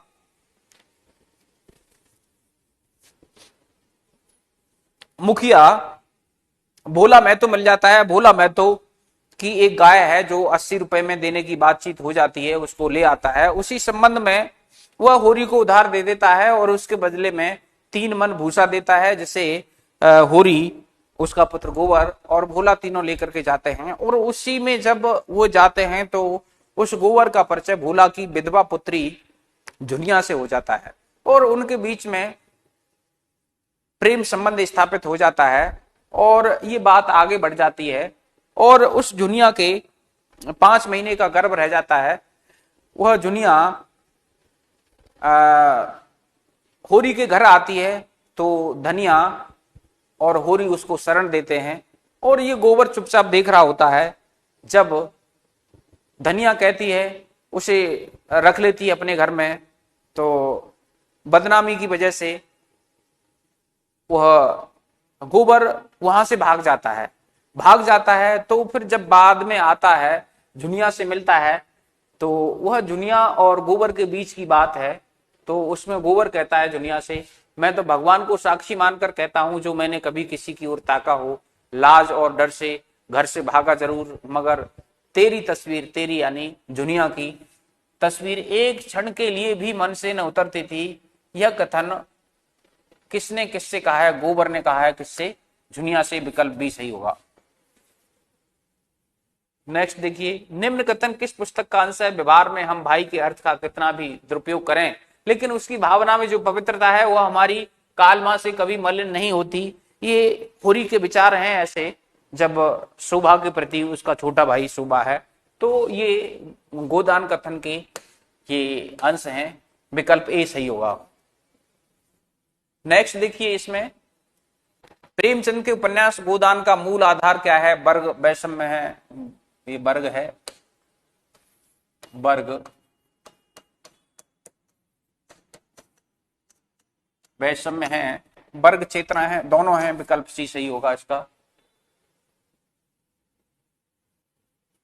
किसान जीवन के साथ तालमेल बनाते हुए प्रेमचंद ने जो रचा वह हिंदी के लिए एकदम नया था। उन्होंने उस धड़कन को सुना जो करोड़ों किसानों के दिल में हो रही थी। उन्होंने उस अछूते यथार्थ को अपना कथा विषय बनाया। यह किस आलोचक का कथन है? ये डॉक्टर रामविलास शर्मा का कथन है प्रेमचंद के संबंध में। विकल्प सी सही होगा। विकल्प सी सही है इसका। देखिए, गोदान की मूल समस्या ऋण की समस्या है। किस आलोचक के विचार हैं? देखिए, गोदान की समस्या अभी हमने पढ़ा था, विभिन्न आलोचकों के, विद्वानों के कथन पढ़े थे। तो उसमें डॉक्टर रामविलास शर्मा कहते हैं कि गोदान की जो मूल समस्या है वह ऋण की समस्या है। तो इसका जो किस आलोचक के विचार हैं? डॉक्टर रामविलास शर्मा के विचार हैं। विकल्प सी सही होगा।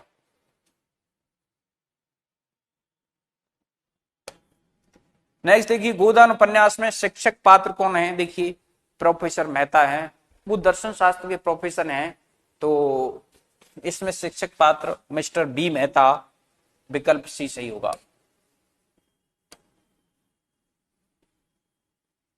सी विकल्प सही है इसका। नेक्स्ट देखिए, साहित्यकार का लक्ष्य केवल महफिल सजाना और मनोरंजन का सामान जुटाना नहीं है, उसका दर्जा इतना न गिराइए। वह देशभक्ति और राजनीति के पीछे चलने वाली सच्चाई भी नहीं है, बल्कि उसके आगे मसाल दिखाती हुई चलने वाली सच्चाई है। ऐसा कहने वाले प्रेमचंद थे और प्रेमचंद ने साहित्य का उद्देश्य नामक अपने निबंध में यह बात कही है। तो यह कथन किसका है? प्रेमचंद का है। मैंने ये आपको, इसका विकल्प ही सही होगा। मैंने ये संबंध जब प्रेमचंद के बारे में, जो पहला मेरा व्याख्यान है, उस व्याख्यान में प्रेमचंद के निबंध कुछ विचार से कुछ इनके जो महत्वपूर्ण कथन थे वो मैंने लिए हैं। तो उसमें आप देखेंगे कि ऐसा मैंने उसमें पढ़ाया था कि साहित्यकार का लक्ष्य केवल महफिल सजाना और मनोरंजन का सामान जुटाना नहीं है। उसका दर्जा इतना गिराइए, वह इनसे कहीं ऊपर की चीज है। वह साहित्य और राजनीति के पीछे चलने वाली भी सच्चाई नहीं है, बल्कि उनके आगे प्रकाश दिखाने वाली सच्चाई है। और साथ में वो ये भी कहते हैं कि हमारी कसौटी पर वही साहित्य खरा उतरेगा जिसमें उच्च चिंतन हो, सौंदर्य का सार हो, सृजन की आत्मा हो, जो हमें सुलाई नहीं, क्योंकि अब और अधिक सोना मृत्यु का लक्षण है। ऐसा कहने वाले भी प्रेमचंद हैं। प्रेमचंद वहीं पर यह भी कहते हैं कि साहित्यकार पैदा नहीं होता, साहित्यकार बनाया नहीं जाता, पैदा होता है, परंतु अपनी लगन और प्रतिभा से साहित्य की इस चीज को हम अगर उसमें अपना योगदान दे सकें तो हम साहित्य की अच्छी सेवा कर सकेंगे, इसमें कोई शक नहीं है। ऐसा कहने वाले भी मुंशी प्रेमचंद हैं।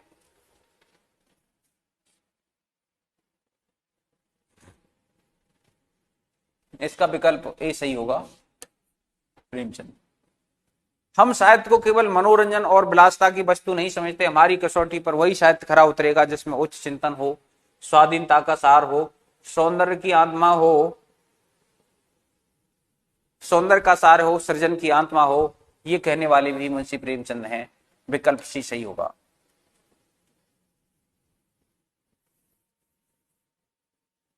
नेक्स्ट देखिए, भारतीय उपन्यासकारों में प्रेमचंद अपवाद स्वरूप थे क्योंकि उन्होंने बिना किसी साहित्यिक सिद्धांत के आग्रह के गोदान जैसा महान समष्टि मूलक उपन्यास लिखा जिसका मुख्य पात्र है तत्कालीन भारतीय जीवन। ऐसा कहने वाले डॉक्टर नलिन बिलोचन शर्मा हैं। विकल्प भी सही होगा।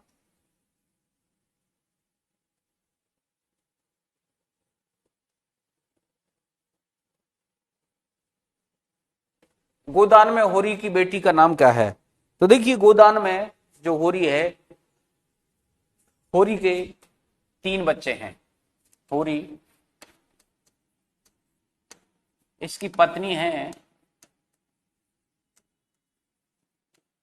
धनिया, 36 वर्ष उम्र है। इसकी भी 40 वर्ष के आसपास उम्र बताई गई है। इसका एक पुत्र है, पुत्र का नाम है होरी। होरी की उम्र 16 वर्ष है। इससे छोटी 2 पुत्रियां हैं। एक पुत्री का नाम सोना है, उम्र 12 वर्ष है। इसकी शादी मथुरा से होती है, मथुरा से शादी होती है इसकी। दूसरी है रूपा, रूपा 8 वर्ष की है। इसकी शादी राम सेवक से होती है। और ये जो पुत्र है, इसका पुत्र है गोबर, और गोबर है 16 वर्ष का। इसकी पत्नी का नाम जुनिया है, पत्नी का नाम जुनिया है। तो इस प्रकार से देखिए, इसका सही विकल्प सोना होगा। गोदान की भाषा के संदर्भ में कौन सा वाक्य गलत है? तो देखिए, गोदान की भाषा की बात करें, भाषा का सटीक और सार्थक प्रयोग बिल्कुल गोदान में हुआ है। व्यंजनापूर्ण प्रयोग, व्यंजना भी पूर्ण प्रयोग भी है। कठिन भाषा, कठिन भाषा नहीं है गोदान की। विकल्प सी सही होगा। सरल और बोलचाल की भाषा है, आम फहम भाषा है। तो इसमें विकल्प सी सही होगा।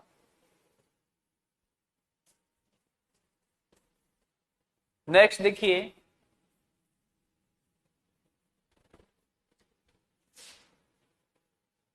महाराज घर में न गाय है न बछिया न पैसा, यही पैसे यही इनका गोदान है। गोदान उपन्यास में यह कथन किसका है? झुनिया का कथन, धनिया का कथन है, होरी की पत्नी का। प्रेमचंद का कौन सा उपन्यास किसान जीवन से संबंधित नहीं है? देखिए 3 उपन्यास मैंने आपको किसान जीवन से संबंधित बनाए थे। पहला प्रेमाश्रम है, दूसरा कर्मभूमि और तीसरा गोदान है। तो ये रंगभूमि नहीं है। रंगभूमि में गांधीवाद से प्रेरित है, इसका नायक सूरदास है। तो इसका विकल्प 35 वाले का सही विकल्प डी होगा। गोदान का प्रकाशन कहां से हुआ था? गोदान का प्रकाशन हिंदी ग्रंथ रत्नाकर कार्यालय बंबई से हुआ था। और कमल किशोर गोयनका के अनुसार 10 जून 1936 को गोदान का प्रकाशन होता है। अगर धन मेरे जीवन का आदर्श होता तो आज मैं इस दशा में न होता। मुझे भी धन कमाने की कला आती है, आज चाहूं तो लाखों कमा सकता हूं, लेकिन यहाँ तो धन को कभी कुछ समझा ही नहीं। साहित्य की सेवा अपने जीवन का ध्येय है और रहेगा। देखिए यहाँ पर ये कथन किस पात्र का है? तो जो बिजली पत्र के संपादक हैं पंडित ओंकारनाथ। पंडित ओंकारनाथ सिद्धांतवादी हैं और बार बार सिद्धांतों की दुहाई कह रहे हैं। तो इसी पर वह मालती है, मालती कहने से चूकती नहीं। वह कहती है कि आप बड़े सिद्धांतवादी बनते हैं और विदेशों में पैसा भारत का दे रहे हैं, उनका प्रचार करके, विदेशी वस्तुओं का प्रचार करके। तो उसमें ये जो बिजली पत्र का संपादक है ओंकारनाथ, पंडित ओंकारनाथ, इनका कथन है अगर धन मेरे जीवन का आदर्श होता तो आज मैं इस दशा में न होता। मुझे भी धन कमाने की कला आती है, आज चाहूं तो लाखों कमा सकता हूं, लेकिन यहाँ तो धन की को कभी कुछ समझा ही नहीं। साहित्य की सेवा अपने जीवन का ध्येय है और रहेगा। और ये 1500 रुपए राय साहब से भी ले लेते हैं। राय साहब के मित्र हैं, लेकिन ये उस शर्त पर कि मैं आपके खिलाफ पत्र में कोई भी बात प्रकाशित नहीं करूंगा। तो 1500 रुपए राय साहब देने की बात करते हैं मिस्टर ओंकारनाथ को। मैं समझता हूं मुक्त भूख आत्मा के विकास में बाधक नहीं होता। विवाह तो आत्मा को और जीवन को पिंजरे में बंद कर देता है। यह कथन उपन्यास के किस पात्र का है? ये प्रोफेसर मेहता का कथन है। विकल्प सी सही होगा। विकल्प सी सही होगा इसका। नेक्स्ट देखिए, तुम सब कुछ कर सकती हो, बुद्धिमती हो, चतुर हो, प्रतिभावान हो, दयालु हो, चंचल हो, स्वाभिमानी हो, त्याग कर सकती हो, लेकिन प्रेम नहीं कर सकती। ये मिस्टर मेहता का कथन है मालती के संबंध में। तो इसका विकल्प सी सही होगा। नेक्स्ट देखिए, अगर आप उत्तर भारत की समस्त जनता के आचार विचार, भाषा, भाव, रहन सहन, आशा, आकांक्षा, दुख सुख और सूझबूझ को जानना चाहते हैं तो प्रेमचंद से उत्तम परिचायक आपको नहीं मिल सकता। ये कहने वाले हजारी प्रसाद द्विवेदी हैं। विकल्प भी सही होगा इसका। गांधी और मार्क्स को जैसे प्रेमचंद ने फेंट कर मिला दिया हो, इसके कहने वाले राम स्वरूप चतुर्वेदी हैं। इनका हिंदी साहित्य और संवेदना का इतिहास बड़ा चर्चित है। यानी विकल्प सी, इसका 41 का विकल्प सी सही होगा। वे अपने देश के किसानों की दैनिक जिंदगी का सीधा साक्षात्कार करते हैं और गोदान भारतीय किसानों का मर्मस्पर्शीकरण और त्रासद दस्तावेज बन जाता है। यह कथन किसका है? तो देखिए, ये मर्मस्पर्शीकरण और त्रासद दस्तावेज बन जाता है, ऐसा कहने वाले डॉक्टर बच्चन सिंह हैं। विकल्प सी सही होगा इसका।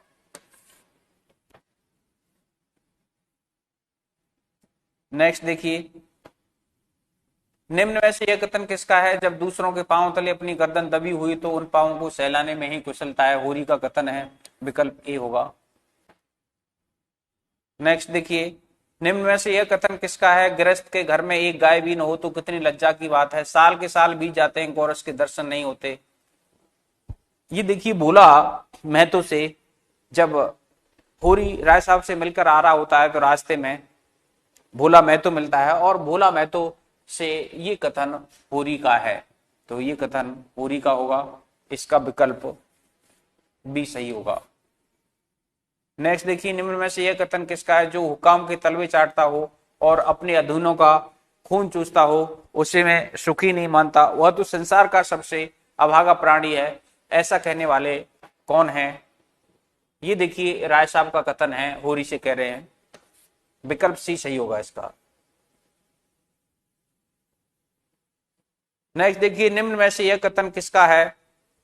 अपने मतलब के लिए सलामी करने जाता हूं, पांव में शनिचर नहीं है और न सलामी करने में कोई बड़ा सुख मिलता है, घंटों खड़े रहें तब जाकर कहीं मालिक की खबर होती है। ये गोबर से होरी कहता है।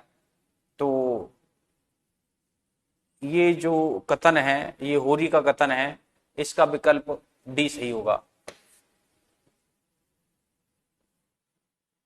नेक्स्ट देखिए, निम्न में से यह कथन किसका है? फिर मर्जाद भी तो पालना ही पड़ता है। खेती में जो मर्जाद है वह नौकरी में तो नहीं है। इसी तरह जमींदारों का हाल भी समझ लो, उनकी जान को भी तो सैकड़ों रोग लगे हुए हैं। ये होरी का कथन है। ये होरी घर पे धनिया और गोबर के सामने ये चीज बात कहता है। निम्न में से यह कथन किसका है? कौन कहता है कि हम तुम आदमी हैं, हम में आदमियत है कहीं कहीं? आदमी वह है जिसके पास धन है, आख्तियार है, इलम है। हम लोग तो बैल हैं और जुतने के लिए पैदा हुए हैं। ये भोला महतो और होरी का जब प्रसंग दोनों की बात छिड़ती है तो भोला महतो होरी से ये कहते हैं कि हमें आदमी समझता कौन है? हम तुम कहीं आदमी हैं? आदमियत कहाँ है हमारे पास? आदमी तो वह है जिसके पास धन है, पैसा है, प्रभुत्व है। तो ऐसा कहने वाला भोला है। विकल्प सी सही होगा इसका। नेक्स्ट देखिए, निम्न में से यह कथन किसका है? आदमी कितना स्वार्थी हो जाता है, जिसके लिए मरो वही जान का दुश्मन हो जाता है। ये होरी का कथन है अपने भाई के लिए। उसने अपने भाइयों के लिए कितना किया, लेकिन जब बांट चूंट का मामला आया, अलगोजा का मामला हुआ, तो भाई ही उसकी जान के दुश्मन बन गए। उसी से दुश्मनों जैसा व्यवहार करने लगे। उसके भाई हीरा ने उसकी गाय को जहर देकर मार दिया। तो ये कथन होरी का है अपने भाइयों के प्रति। निम्न में से यह कथन किसका है? नाटक कोई भी अच्छा हो सकता है अगर उसके अभिनेता अच्छे हों। अच्छा से अच्छा नाटक भी बुरे अभिनेताओं के हाथ में पड़कर बुरा हो सकता है। तो राय साहब के यहाँ पर मेहमान आए हुए हैं, उनके मित्र हैं, तंखा हैं, ओंकार नाथ हैं, मिस्टर मेहता हैं, मालती हैं, खन्ना हैं, मिर्जा खुर्शीद हैं, और ये शिकार का प्रोग्राम भी बनाते हैं। वहीं पर राय साहब कहते हैं कि हमारे पिताजी रामलीला हर साल कराते थे, अब उसी रामलीला को नाटक का रूप दे दिया है राय साहब ने। और ये कहते हैं कि अभी धनुष यज्ञ होगा और धनुष यज्ञ के बाद में मैंने एक प्रहसन लिखा है, उस प्रहसन का मंचन होगा। तो इसी बात पर जो बिजली पत्र के संपादक पंडित ओंकार नाथ हैं, उनको राय साहब की रचना में बड़ा संदेह होता है कि राय साहब अच्छा लिख सकते हैं। उनको नहीं लगता, क्योंकि प्रतिभा धन से नहीं, प्रतिभा गरीबी में आती है, ऐसा कथन कहते हैं। और वहीं पर मिस्टर तंखा हैं। मिस्टर तंखा कहते हैं कि नाटक का विषय महत्वपूर्ण नहीं है, नाटक महत्वपूर्ण नहीं है, नाटक के पात्र महत्वपूर्ण हैं। तो नाटक कोई भी अच्छा हो सकता है अगर उसके अभिनेता अच्छे हों। अच्छा से अच्छा नाटक भी बुरे अभिनेताओं के हाथ में पड़कर बुरा हो सकता है, ऐसा कहने वाले मिस्टर तंखा हैं। विकल्प सी सही होगा इसका। निम्न में से यह कथन किसका है? अकेला चना भाड़ नहीं फोड़ सकता मिस्टर मेहता, हमें समय के साथ चलना भी है और उसे अपने साथ चलाना भी। तो ये कथन अकेला चना भाड़ नहीं फोड़ सकता मिस्टर मेहता, हमें समय के साथ चलना भी है और उसे अपने साथ चलाना भी है, ये बिजली पत्र के संपादक ओंकार नाथ का कथन है। विकल्प ही सही होगा। नेक्स्ट देखिए, निम्न में से यह कथन किसका है? देखिए, मैंने अपने सिद्धांतों को सदैव ऊंचा और पवित्र रखा है और जीते जी उनकी रक्षा करूंगा। दौलत के पुजारी तो गली गली मिलेंगे, मैं सिद्धांत के पुजारी हूं। देखिए, सिद्धांत का पुजारी बिजली पत्र का संपादक ओंकारनाथ था, तो ये कथन ओंकारनाथ का है।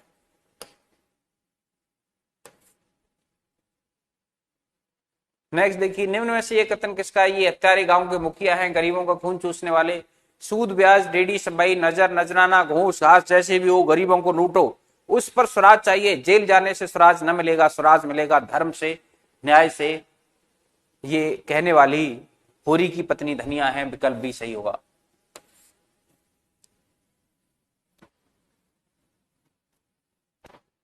नेक्स्ट देखिए, निम्न से यह कथन किसका है? इस जमाने में मोटा होना बेहाई है, 100 को दुबला करके तब एक मोटा होता है, ऐसे मोटेपन में क्या सुख। ये कथन होरी का है, विकल्प सी सही होगा। निम्न में से यह कथन किस उपन्यास का? धनिया यंत्र की बात उठी, आज जो सुतली बेची थी उसके 20 आने पैसे लाई और पति के ठंडे हाथ में रखकर सामने खड़े दाता दी से बोली, महाराज घर में न गाय है न बचिया न पैसा, यही पैसे हैं, यही इनका गोदान है। और पछाड़ खाकर गिर पड़ी, और पछाड़ खाकर गिर पड़ी, पछाड़ खाकर गिर पड़ी। तो यह किसका है? ये गोदान उपन्यास का है। ये देखिए, मैला आंचल है, मैला आंचल जो फणीश्वरनाथ रेणु का 1954 में प्रकाशित आंचलिक उपन्यास है। झूठा सच, ये उपन्यास 1958 और 60 का प्रकाशन वर्ष है, यशपाल का है और गबन प्रेमचंद का है। तो ये गोदान का कथन है, विकल्प ए सही होगा। निम्न में से यह कथन किसका है? जिसे पेट की रोटी मैसर नहीं उसके लिए मर्जाद और इज्जत सभी ढोंग हैं, औरों की तरह तुमने कभी नीति को नहीं छोड़ा, यह उसी का दंड है। तो देखिए, यहाँ पर जब होरी मर्जाद पालन की बात करता है कि किसान की भी कोई मर्जाद होती है, नौकरी में वह सुख कहाँ जो किसानी में है, तो उस मर्जाद की प्रत्युत्तर में ये गोबर कहता है उससे कि जिससे पेट की रोटी मैसर नहीं उसके लिए मर्जाद और इज्जत सभी ढोंग है, औरों की तरह तुमने कभी नीति को नहीं छोड़ा, यह उसी का दंड है। यह गोबर का कथन है, विकल्प भी सही होगा इसका। 56 का भी सही होगा। नेक्स्ट देखिए, निम्न में से यह कथन किसका है? मित्र बनकर रहना स्त्री पुरुष बनकर रहने से कहीं सुखकर है, ये गोदान उपन्यास का कथन है।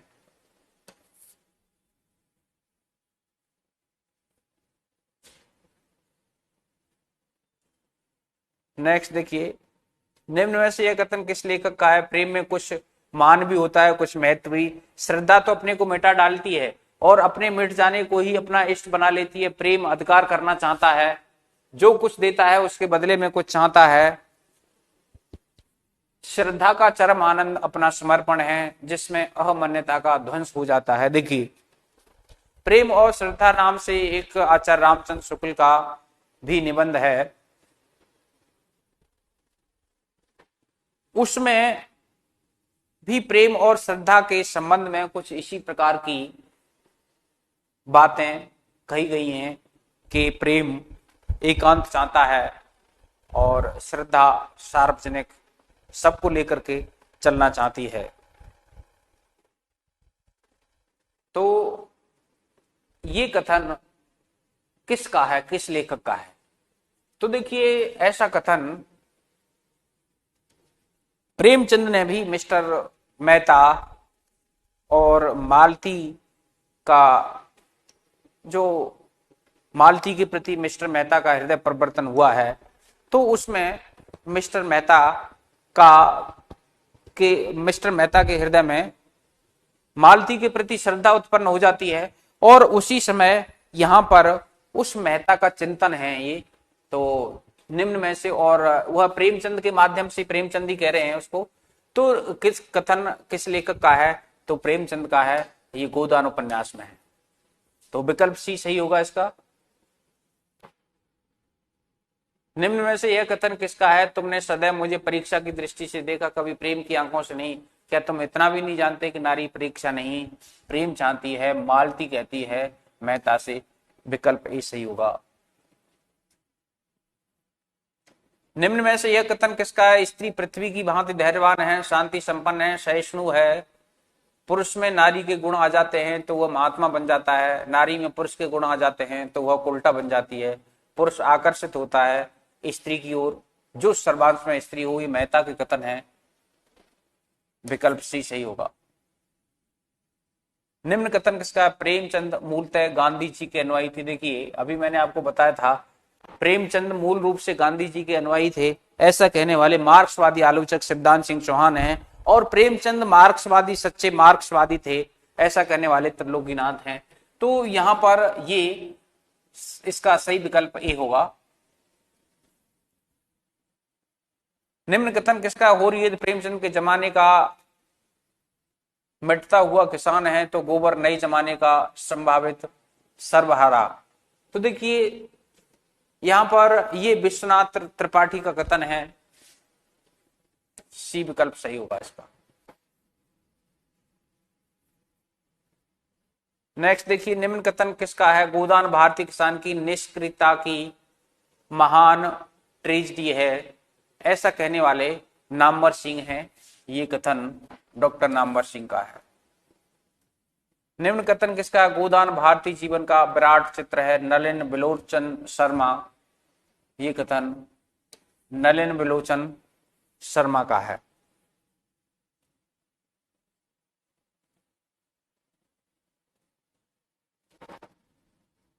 निम्न कथन किसका है? गोदान कृषि संस्कृति का शोक गीत न होकर करुण महाकाव्य है। ये नलिन बिलोचन शर्मा का कथन है। गोदान यदि में लिखता के रचनाकार कौन है? गोदान यदि में लिखता के रचनाकार कौन है? तो देखिए ये इसके जैनेन्द्र हैं। ऐसा जैनेन्द्र ने लिखा है कि गोदान यदि में लिखता, जैनेन्द्र इसके रचनाकार हैं। तो 66 का विकल्प ए सही होगा। तो इस प्रकार से मित्रों आज हम गोदान उपन्यास को संपन्न करते हैं। गोदान से संबंधित हमने महत्वपूर्ण तथ्यों की बात की है। गोदान के पात्र हैं, पात्रों के बारे में चर्चा की, प्रेमचंद से संबंधित उनके जीवन परिचय से संबंधित, उनकी रचना धर्मता से संबंधित और गोदान से संबंधित महत्वपूर्ण तथ्यों की हमने आज बात की। और आज गोदान उपन्यास आपका पूरा हुआ। आप ये प्रश्नों को देखते रहिए और प्रश्नों को सॉल्व करते रहिए, यहीं से प्रश्न बनने वाले हैं। तो आज के लिए इतना ही। जय हिंद, नमस्कार।